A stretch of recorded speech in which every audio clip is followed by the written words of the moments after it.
This is Where We Live. I'm Lucy Nalpathanchel. Today we take you with us as we explore Philip Johnson's Glass House in New Canaan, Connecticut. The 49-acre property opened to the public in 2007. It was the focus of one of my first feature stories for WNPR. Almost 10 years later, I wanted to go back to see how this iconic landmark in modernist architecture is still capturing the attention of not just architects, but tourists from around the world. The glass house is what brings people to this pastoral property, but Johnson's evolution as an architect is spread throughout, from the glass house to the brick house to the subterranean art gallery to his sculpture gallery. Irene Shum is curator of the glass house. She starts our tour at Johnson's bright red and strangely shaped postmodern building known as De Monsta. If you look at the glass house as a property, we begin with the glass house, which is very geometric, and at that time Johnson was interested in Platonic forms, and so you have this circles, rectangles, pure geometry, and by the end of life, or towards the end of life, he was interested in complex geometries, and so we have this very irregular shaped building that is both black and red, one room, and each color indicates a form, and each form has its own purpose. So one is, again, it was designed as the visitor center, so the red section is where you would welcome guests, and the black section is what he called the theater. And so right now we have sculpture inside the Monsta.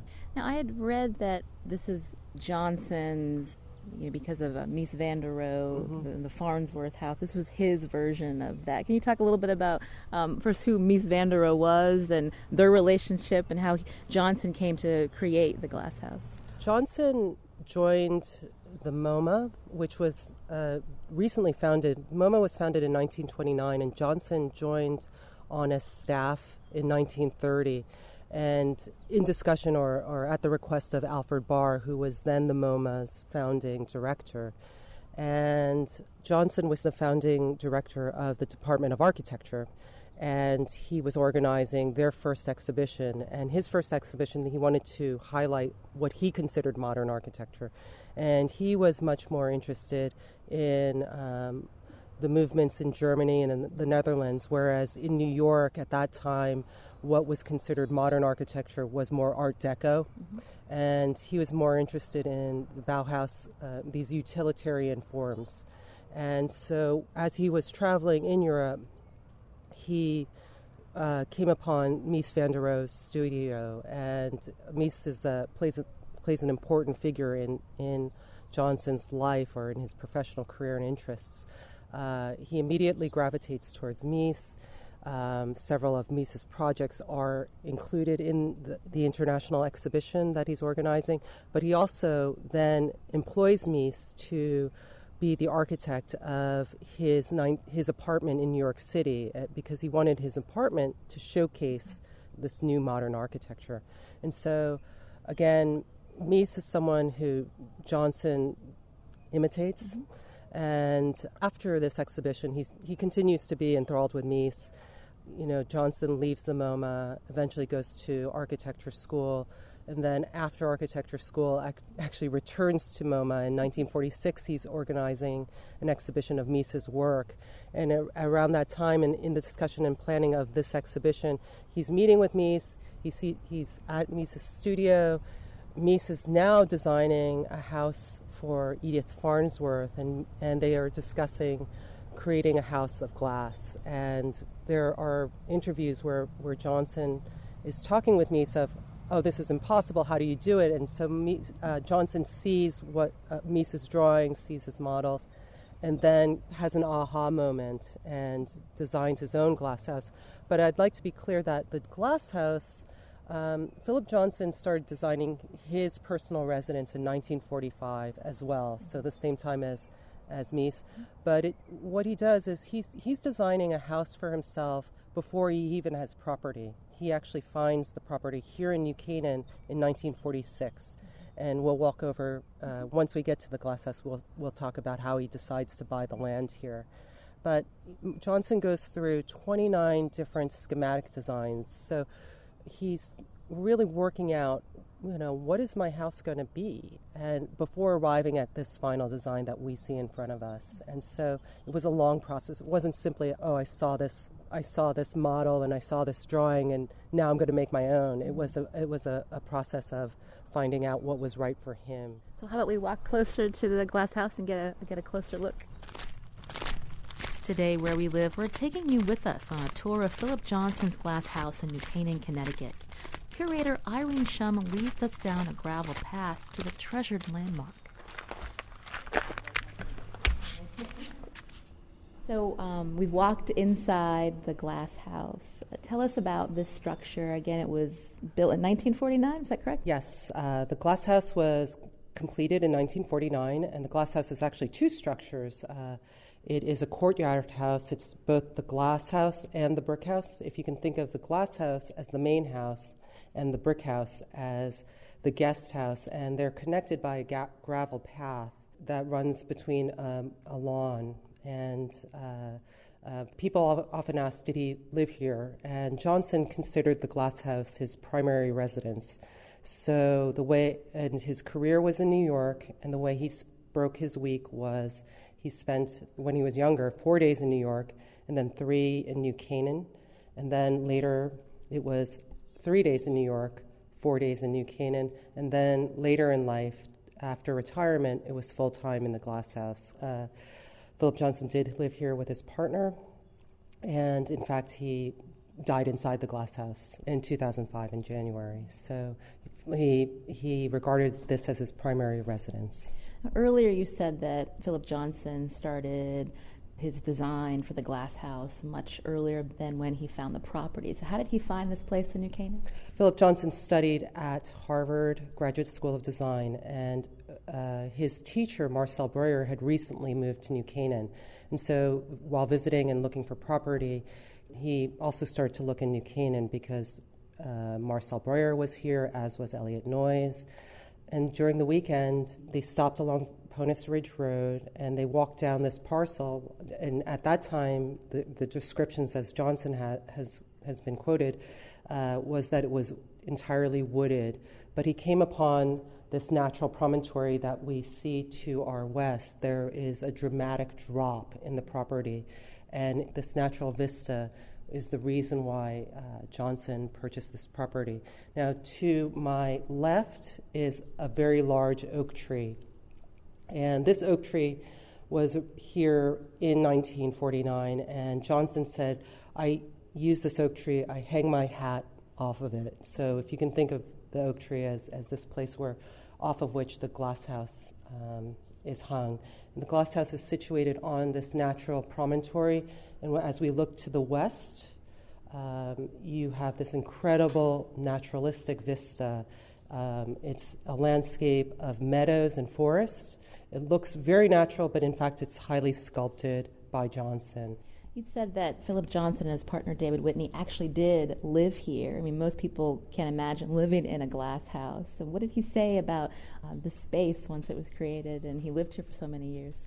I don't know if this is, there was an off-color remark, I don't know if it's fit for radio, but where people would ask, how I could never live here, and then his response is, Madam, I haven't asked you to. He was quite the character, so maybe we could talk about, who was Philip Johnson? What was he like? He was really known for his wit. And so there are all these lovely quotes and anecdotes about Philip Johnson. His wit, not his snark. Snark included. What about the brick house? So you'd mentioned that they are together in terms of the residents of the glass house. So during the day, did Philip and David spend time here, and then they retire? I mean, how did the collaboration go between these two properties? Well, the brick house is the counterpoint to the glass house, and in fact, the glass house couldn't exist as this pure form without the brick house. The brick house only has 2 rooms, a guest bedroom and a reading room library, and a bathroom. It has a very large utility closet, a clothes closet, and the mechanical room is located there. And all the mechanicals, you see none in the glass house, are run through an underground conduit that parallels the path between the brick and the glass house. So that's where your electrical, your plumbing, your then telephone wires would go through and then come up through the fireplace and then spread out. So the brick house is fundamental. As far as usages, I've heard from Frank Gehry that Philip Johnson would nap in the guest room maybe during the day, but he had a bed here in the glass house, and so he resided here. There must have been some fabulous parties here. There's some wonderful photos by David McCabe. In fact, we will have a David McCabe exhibition this fall that will feature some of the social highlights with Andy Warhol and Robert Stern, for example, inside these photographs. You did a great job describing how the glass house sits on this cliff and there's meadows all around us. Can you talk a little bit about how Philip Johnson, I guess, crafted that to fit with the view that he had inside the glass house? I mean, there's certain things where they cut down, or how did he get this view, or is it just all natural? Philip Johnson considered himself a better landscape architect than an architect. And at the glass house, the landscape is essentially three components. There are lawns, meadows, and forests. What Philip Johnson does to create this naturalistic look is that he does several things. First, he limbs up the trees, and so to create these strong verticals, and then he cuts into the forests. He clears and cuts into the forests and removes trees, and you can see there are three right in front of us. He cuts them into these triangles. He's playing with perspective, and he draws our eyes further into the property to create a sense of perspective and trying to exaggerate the space. And by doing so, he enlarges the space. And another idiom that he does, or another trope that he does, is he clears the ground so there is no underbrush. So by clearing the ground and limbing the trees up, you have these open spaces, and that lets light in, and you have this wonderful play of light, shade, and shadow on the property. It's very picturesque. We're talking with Irene Shum. She's curator of the Philip Johnson Glass House in New Canaan, Connecticut. Since it opened to the public in 2007, thousands of visitors have come to this unique house and property, complete with more than a dozen modern and postmodern buildings. When we come back from the break, we'll hear how Johnson's legacy includes showcasing talented artists from around the world. This is Where We Live.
I'm Lucy Nalpathanchel. Today, Where We Live, we're taking you on a tour of the Philip Johnson Glass House in New Canaan. Nestled among beautiful views of Connecticut's countryside, curator Irene Shum talks to us inside the glass house.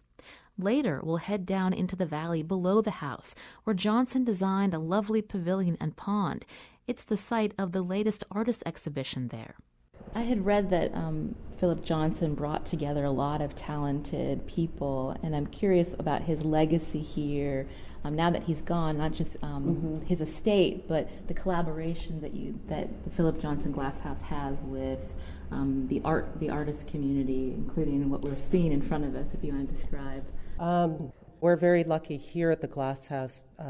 Philip Johnson was a patron of the arts, so to maintain his legacy, we have invited artists, architects, dancers, musicians to the property, and we were to perform, and we commission work. We also bring work in.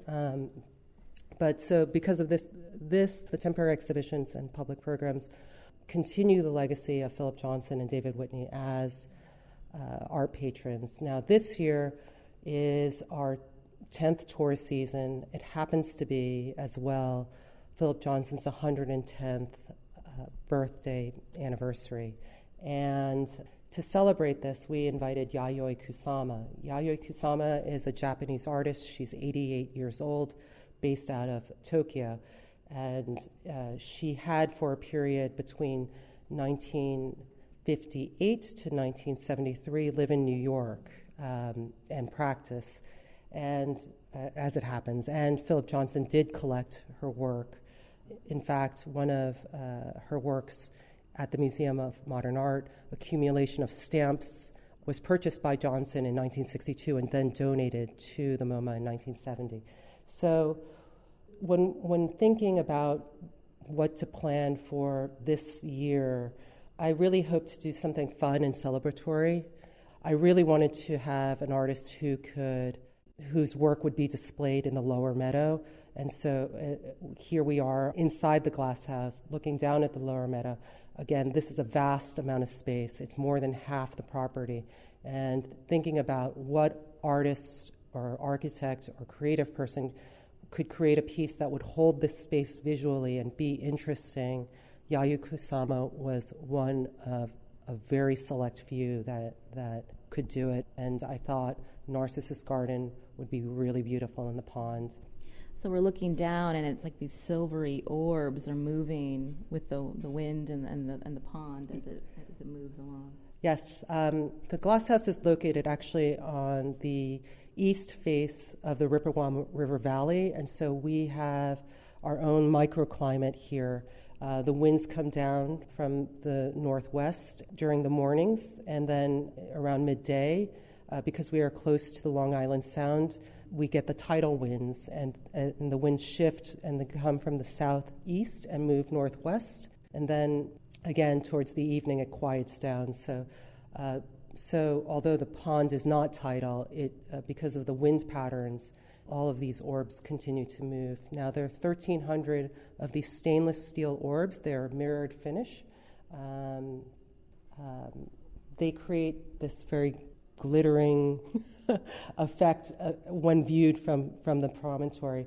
What's nice about this particular piece, or Narcissus Garden, is it is a work that we can view from near or afar. From here, it has this beautiful shimmering effect, and you can see it from many different angles from the property. They're moving right now. Yeah, it's really lovely. It's very meditative. Here we are in the pond, in the pavilion in the pond, and when we look up, we can see the Glasshouse, and then when we look out into the pond, we can see Yayoi Kusama's Narcissus Garden, again, first created in 1966. Yayoi Kusama is someone who, it's well known that she, as an artist, has suffered from hallucinations and mental health issues. What I really appreciate about her work is, for her, she uses art to, for me, what her work is about the triumph of art and it's art's ability to transform pain into meaning and beauty.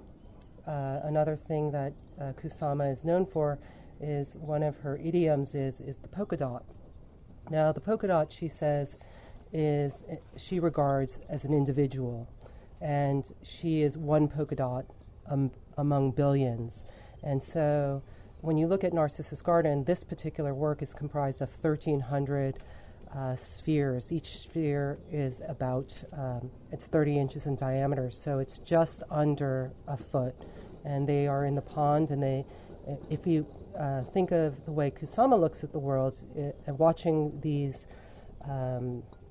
spheres move around the water, it becomes very contemplative and meditative. You can think of just even human dynamics and how sometimes these spheres move in groups, then they move together. Sometimes they split apart.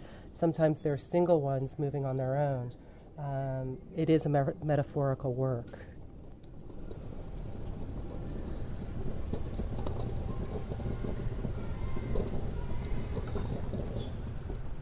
You're hearing Narcissus Garden and the silvery orbs that are moving in the pond, reflecting the afternoon sun. From the pond, we walk up and through parts of the 49-acre campus that include the art and sculpture galleries and Johnson's library, where he was most productive. Glasshouse curator Irene Shum takes us inside. So here we are in the library study. The library study has 3 walls of books, and this contains Philip Johnson's architectural library. The north wall is our monographs, and right next to the door is a small shelf of rare books, and the other 2 walls are filled with books about architectural types. There's one wall or one window that looks out into the forest, but in the library study there's only a desk and a fireplace. And Philip Johnson had called this his monk's cell. He would come here to work. He said that he found working in the glasshouse too distracting. This is actually probably my second favorite space. It's really peaceful, and I feel it right now. I'm just like, I could be here and meditate. So while he was still living, he had made the decision that he wanted this property to go to the National Trust for Historic Preservation. Philip Johnson is known as an architect and someone who really advanced the art of his time. What's lesser known is that he was an active preservationist. In fact, he became involved in preservation in 1964 with the proposed raising of Penn Station in New York. There are these wonderful archival photographs of him picketing with signs with Jane Jacobs in front of the old Penn Station to try and stop its demolition. The demolition or the raising of Penn Station took 4 years. It's from 1964 to 68. And so after the destruction of Penn Station, Philip Johnson actually became a trustee of the National Trust for Historic Preservation. He served on its board from 1968 to 71. And during this period, he got the idea to donate this property to the National Trust for Historic Preservation. The discussions for the donation began in 1979 and then were finalized in 1986. And at that time, if you can imagine, Philip Johnson is 80 years old. And so the trust allows him to have life estate, and he continues to live until he's 98 and dies in January 2005. So this property was gifted to the trust in 1986, and he had planned for its transfer. What are some of the, unusual events and opportunities that you have here for people who want to visit? At the Glasshouse, we have now great temporary exhibitions, but we have an excellent and very ambitious public programs, which include live events, dance performances, and music performances. Actually, this fall it'll be a small performance by Ryuichi Sakamoto and Alva Noto, who were nominated for the Golden Globes and BAFTA for The Revenant, for example. I would say that an important aspect of the legacy of Philip Johnson is this idea of being a patron of the arts and supporting the artists. And so artwork, exhibitions and our programs and our performances that start here then go on and live. And we're very proud of that, to be able to support and continue to sustain the arts. You can visit the Glass House now through November, and Yayoi Kusama's exhibition Narcissus Garden is included on the tour. If you wait until September, you'll see the Glass House like it's never been seen before, covered in Kusama's red polka dots. This special installation called Dots Obsession will run through the end of September. To see pictures and video from our visit to the Glass House, you can go to WNPR.org/wherewelive or visit Where We Live's Facebook page. Thanks to WNPR's digital reporter, Ryan Karen King. When we come back from the break, an interview with a historian who has significant details about another controversial part of architect Philip Johnson's life. This is Where We Live.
This is Where We Live. I'm Lucy Nalpathanchel.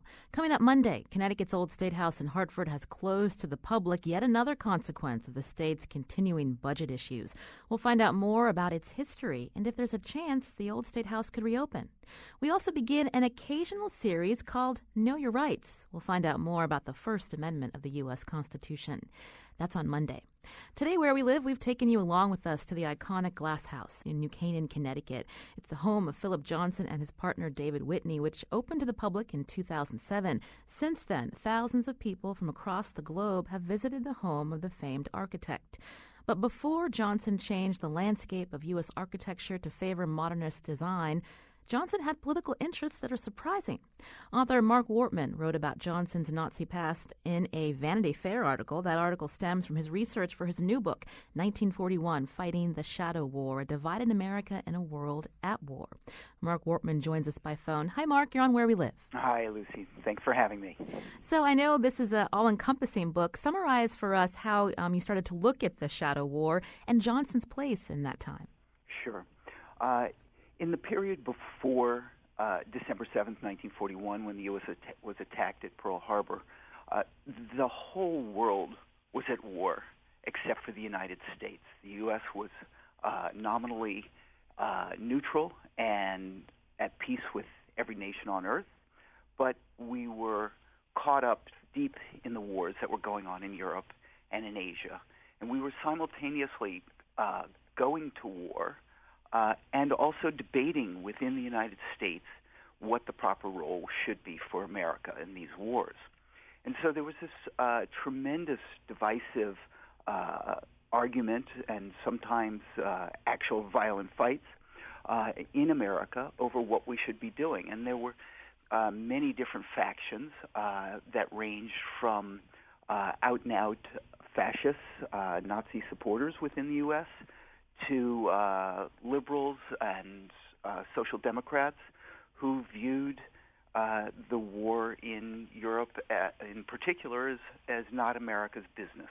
And so in my book, I trace out a number of exemplary figures in that debate and fight here, as well as some aspects of the military history of that period when the U.S. was engaged in an undeclared war with Hitler.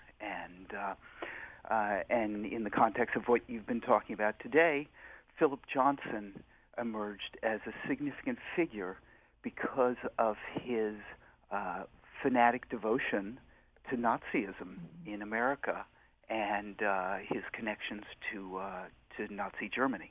In the Vanity Fair article, you write that Johnson was no stranger to Europe. He came from a wealthy family from Cleveland. He traveled to Germany often with his mother. But if I'm reading this right, it was in 1932 when Nazism really grabbed him. Can you explain what happened? Yeah.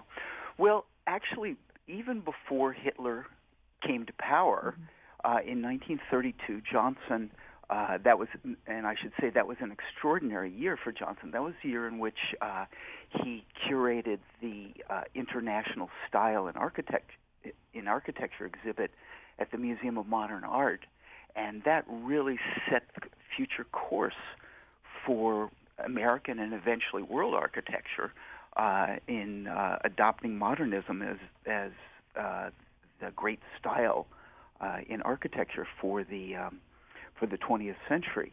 That took place in 1932. And not long after that exhibit opened, Johnson returned to Germany, where he'd spent a lot of time in Weimar, Germany. And while there, at the recommendation of a friend, he went to a National Socialist Party rally outside of Berlin, and he saw Hitler for the first time. And this was before Hitler had come to power. And he was completely smitten. He found the experience totally febrile, as he said.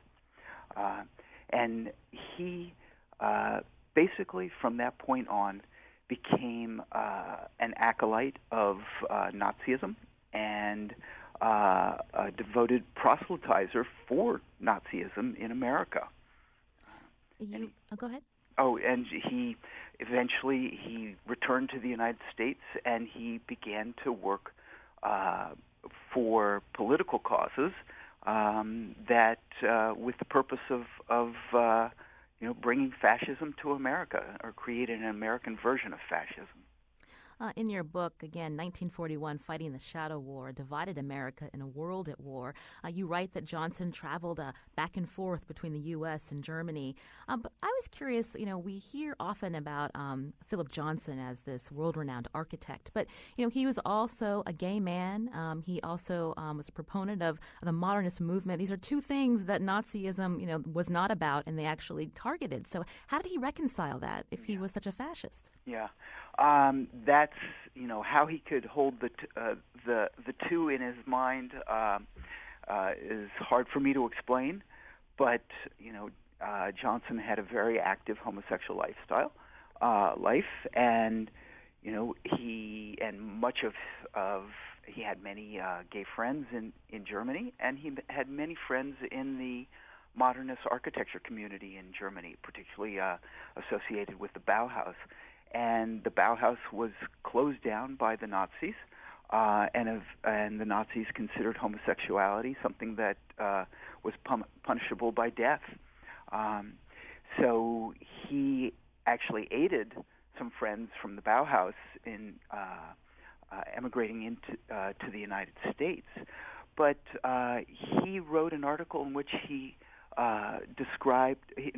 said that if Nazism is setting the clock back at the moment, it's only so that they can take that much farther a leap ahead in the future.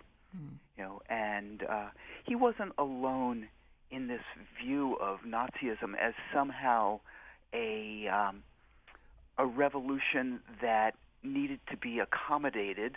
Anne Morrow Lindbergh, Charles Lindbergh's wife, wrote a book in 1940, a #1 bestseller called The Wave of the Future, in which she called Nazism scum on the wave of the future, as the world was passing through a revolutionary period, and that eventually this sort of froth, as she viewed it, and as I think Philip Johnson was trying to claim for it, would subside, and something new and greater would develop for the world.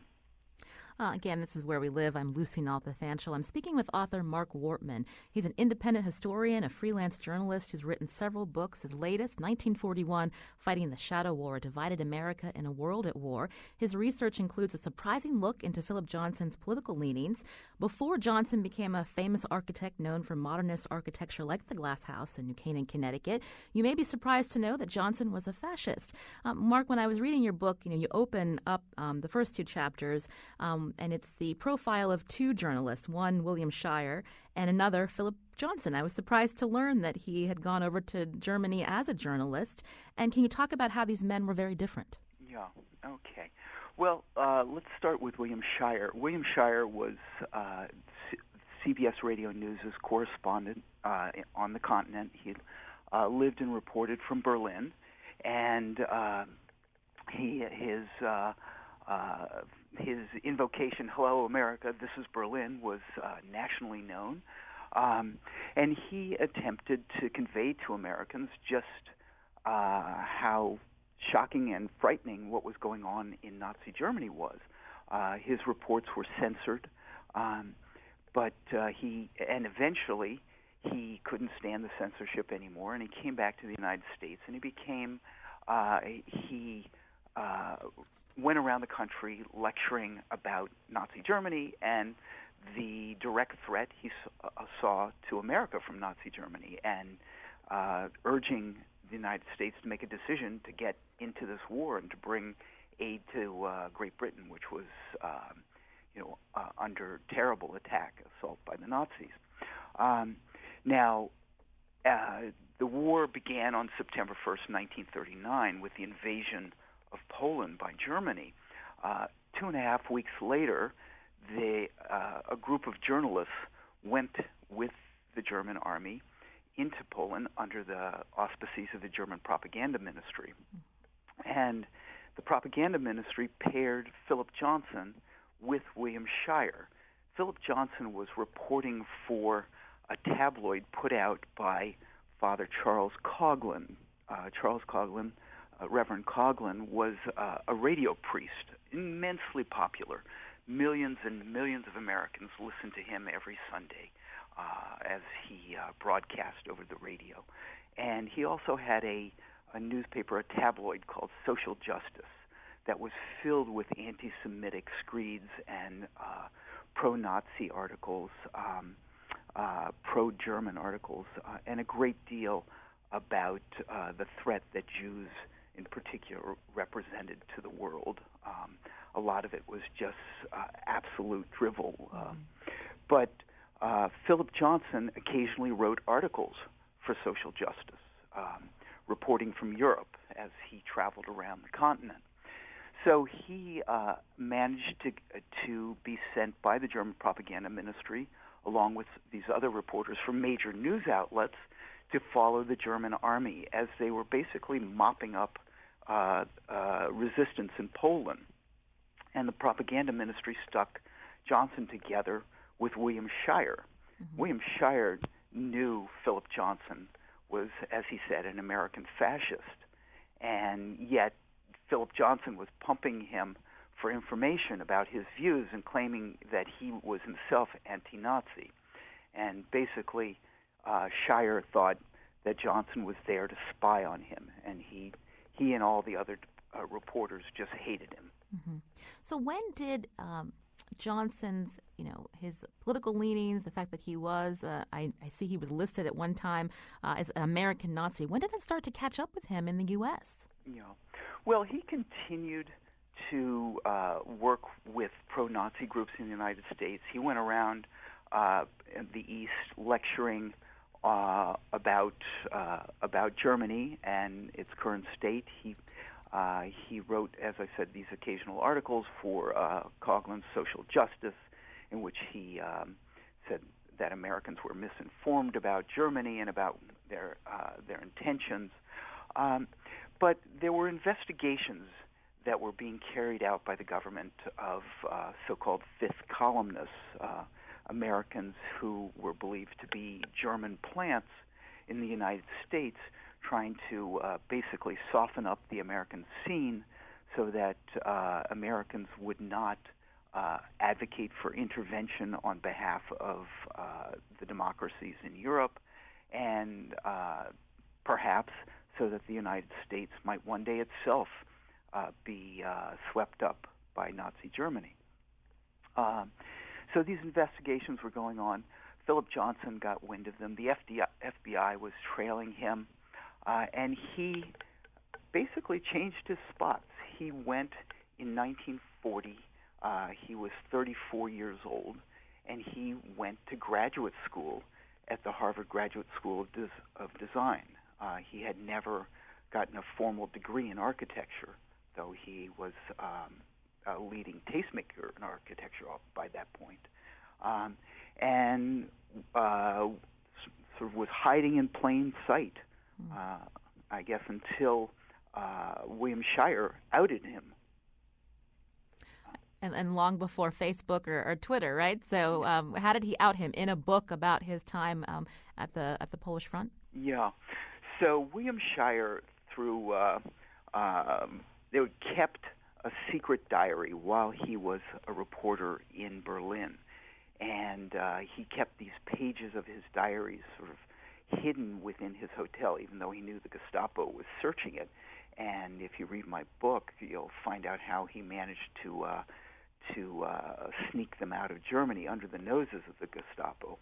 And Shirer then put those diaries together into a book called his Berlin Diary, which was a mega bestseller in 1941. And in it, he calls no punches, holding back no punches. He calls Philip Johnson an American fascist and an agent of the German propaganda ministry.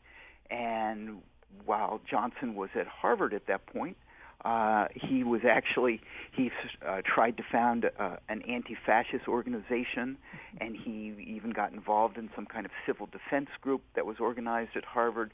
And people started calling him out and saying, there's this fascist who is claiming to be anti-Nazi. And so he was dogged by this, although amazingly, I think, all of his compatriots in the American fascist movement were indicted for sedition during this period. But not Philip Johnson. But not Philip Johnson. He alone managed to avoid indictment. All because of connections? Well, I'm speculating. But, Philip Johnson was very close to the Rockefeller family. Abby Aldrich Rockefeller was the driving force behind the founding of the Museum of Modern Art. Nelson Rockefeller was the president of the Museum of Modern Art and was a contemporary of Philip Johnson, knew him well, and considered himself a connoisseur of architecture. And Nelson Rockefeller had gone to Washington, where he created an agency that was a combination of an American propaganda agency and an intelligence network set up to basically combat Nazi activities in South America. Germany had been very effective at developing its influence in South America for trade and other purposes, and Nelson Rockefeller was working to counter that effort. And he worked very closely with the FBI, and as well as congressional investigators looking into fascist activities in the United States tied to South America. And I have to believe that when these indictments were coming down and when the FBI was looking into Philip Johnson's activities and when Congress was looking into his activities, that Nelson Rockefeller may have personally intervened to basically avoid the embarrassment of the man who founded the architecture department at the Museum of Modern Art, which some people called the Rockefeller Museum, from being indicted for being a Nazi agent. I'm speaking with Mark Wortman, the author of 1941, Fighting the Shadow War, Divided America in a World at War. Part of his book focuses in on Philip Johnson. Earlier we were talking about the iconic glass house in New Canaan, Connecticut, and how Philip Johnson was an icon in the architecture and art world. But he had this past, this fascist past, and that's part of Mark Wortman's new book. And I'm curious, Mark, we just have a couple more minutes. How did this fascist past, how did that follow him throughout his career? Because obviously before your book, some people did know about, his political leanings, but it didn't seem to impact him. Really, he at one point his ambition was to be the architect for the 1,000-Year Reich, but he ended up being the architect for the American century, and it occasionally came around to bite him. He was up for a major commission for a federal project, and there was in the early 1960s, for what would have been at the time one of his most significant building projects, and there was a background check done on him, and when his fascist past emerged, they decided that he should not receive that commission. Johnson attempted to make amends to a certain degree. He gave free architectural services for the design of a synagogue in Port Chester, New York. He supposedly also offered some architectural services for a project in Israel. And he certainly had close friendships and support from many people in the architecture community who were Jewish. Robert Stern, the now former dean of the Yale School of Architecture, was very close to Philip Johnson, and whom he considered a mentor in part, and has always defended him.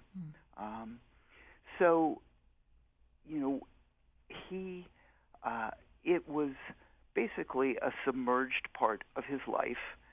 People in the architecture community, I think, had a degree of awareness about that past, and basically because Johnson was both enormously influential, very generous with young architects, and a very powerful figure in American architecture throughout the mid-century period. I think it was basically permitted that his past was past. I want to thank Mark Wortman, author of 1941, Fighting the Shadow War, Divided America in a World at War. A really interesting book, and I appreciate this insightful conversation. Thank you so much for your time, Mark. Thank you, Lucy. I enjoyed it. Our show is produced by Lydia Brown and Jeff Tyson. Our technical producer is Kyone Wolf. WNPR's digital editor, Heather Brandon. Executive producer is Katie Tolarski. Again, you can continue this conversation on our website, WNPR.org/wherewelive. When you're there, don't forget to check out a video of our tour of the Philip Johnson Glass House in New Canaan, shot beautifully by WNPR's digital reporter, Ryan Karen King. I'm Lucy Nalpathanchel. Thanks for listening.